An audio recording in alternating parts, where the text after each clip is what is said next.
up, everybody? Today we are going to open up two binders. One being the 1933 Goudey binder, which is right there. The second one is going to be the 1939 Play Ball binder, which is also about right there. Check this out, guys. A nice little fat stack of some Play Balls and some Goudeys. Yes. Now I want to give a huge shout out to Chuck, Northside guy, who's putting this set together in a PSA format. So if you guys want to go see what he's doing over there in his side of town, go check him out, guys. Tell him, geez, Mikey sent you. Well, with that being said, let's check out this nice little fast stack, guys. And let's open up some binders, because I'm getting pretty excited. One of these aren't cheap. So one card at a time, you won't see that many. So come follow me. Alright guys, you guys ready for some nice little fast stack of some Goudey cards, some play balls, and some miscellaneous stuff? Yep, I failed to mention that, guys. I also have some miscellaneous stuff right here. So, let's look at the Goudey cards first. And, as we always do it, what'd I pay for these? Well, got one here for 20 bucks, 14, 12, 12, 12, 15, 15, 14, 8, 8, and 10. Now, a lot of these are pretty much buy it nows only because, it's kind of hard to come across these Goudey cards, auction style. So I've been buying a lot of these, just buy it nows. Here's a Harold Schumacher. And surprisingly, some of these are actually free shipping. Yeah, crazy, huh? Buy it now, free shipping. So, for example, for this seller, there's another one that I have for like 8 bucks. I got both of these for 16 free shipping. So just little stuff like that. Here's the back, kind of paper loss, but again, I'm not trying to collect this set all in near mint at all, just some nice eye appeal.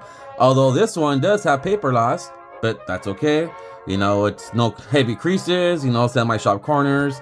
Here's the back, looks pretty sweet. Here's another one. This is a 1934 Goudey, Herman Bell. So I've been looking for 1933 and 1934, but for the most part, these are all 1934s. Here's a Dick Bartell. It's pretty cool. A nice little copy of Robert J. Burke. Here is the back. This one actually looks pretty clean. For 15 bucks, that's a pretty good deal. Here is a Darcy Jake Flowers. Now, this one is creased, as you can tell right here.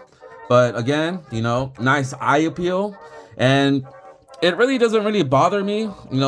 Paper loss, creases, pens and writings and all that stuff. Again, these cards from the 1930s. That's almost 100 years old.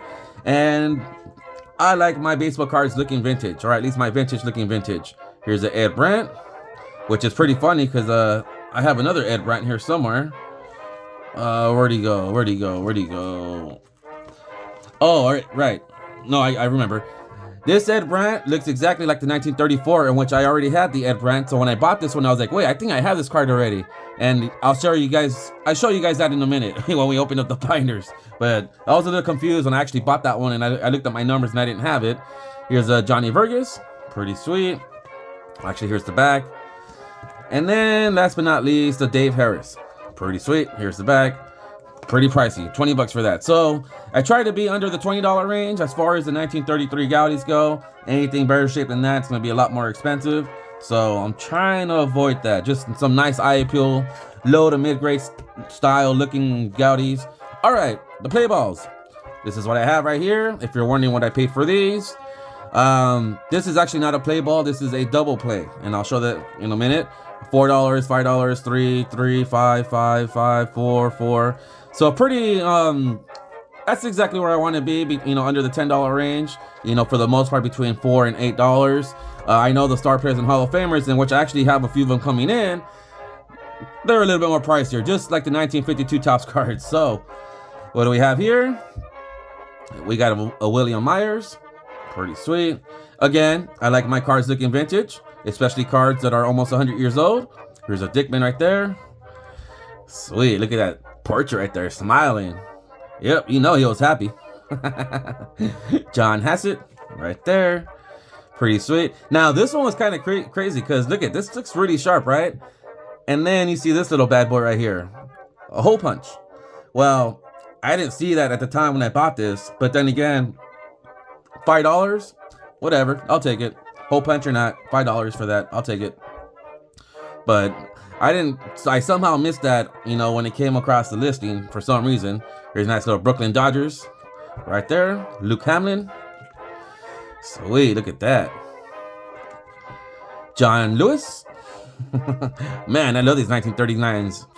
The photography on these, man, sweet. Look at the jerseys, the bat, the stadium in the background, although there's nobody there. Goodwin Rosen. Look at that. Cleveland, look at that uniform, sweet. You got Seawall right there. We got another Brooklyn Dodger right here. Van Lingo Mungle. It's a pretty funny name, right? Damn, Cincinnati, look at that old jersey, crazy. We got a Walter Berger, Wally Berger. And then some 1940 play balls, and I actually like these better because these actually have nicknames in the bottom. Here's a Jack Knott, Harry Gumbert. Crazy, huh? Love it. Here we have Hot Potato Hamlin, sweet. And the play ball, the double play, John Vandermeer. Now this guy threw a no-hitter back-to-back starts. Only player to do that so far. Pretty cool. $9 for that. I thought that was kind of pretty cheap. All right, so I did come across this little crazy stuff right here, guys. $1 a piece. Look at that. 1951 Topps baseball cards. And what's crazy about this, I bought this, and this was combined shipping with some 1951 Bowmans, in which I'm going to share with you guys really soon. I got me a nice little fat stack of them. Well, these were also in there, and these are all auction style. And I got them for $1. Crazy. Here's a Eddie Robinson, a Howie Pollitt. You have the Dick Cocos. That's a funny name, Dick Cocos. Larry Jansen, pretty sweet. And they all look pretty awesome from the back.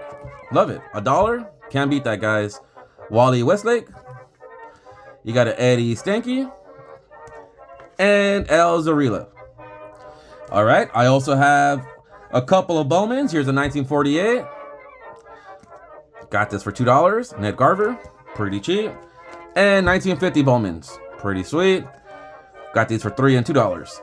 So anytime I can come across some early 1950s Bowmans for just a couple bucks, including the combined shipping, I'm definitely gonna pick them up.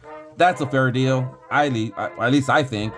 And last but not least, I got this batter up. These are 1934s through 36, if I'm not mistaken. Here's a Brant right here. Pretty sweet. Got this for $13.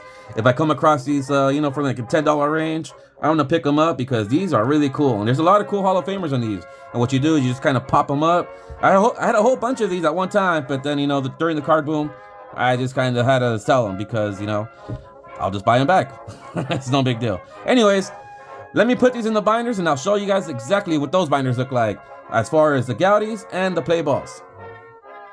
All right, guys, so we're gonna open up the 1939 play balls first, 1940s. I have both of these in the same binder, as you can tell, in 41.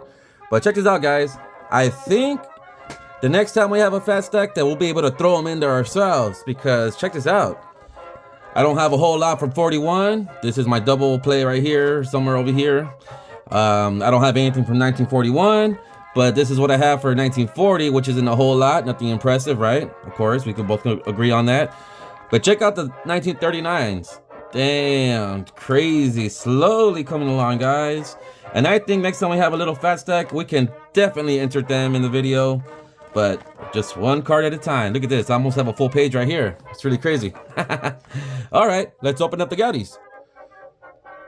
All right, guys, so quick disclaimer.